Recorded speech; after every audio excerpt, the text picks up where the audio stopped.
And Richard, I wonder too about quarantine. Is that still an issue, and how does it differ this year than, kind of how it has worked in the past? So quarantine is definitely still something that we see daily this year. Unfortunately, I think we were all hoping that we'd come back in with lower positivity rates than we're seeing. But the change in the guidance, the fact that we have a lot of almost all of our teachers and staff, and actually a good chunk of our secondary students also vaccinated, and that we're wearing masks.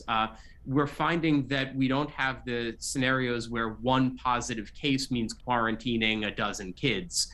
We had a case recently, just as an example, where someone had tested positive, and we began the contact tracing process, which I would say that probably nobody does better than a school district does at this point.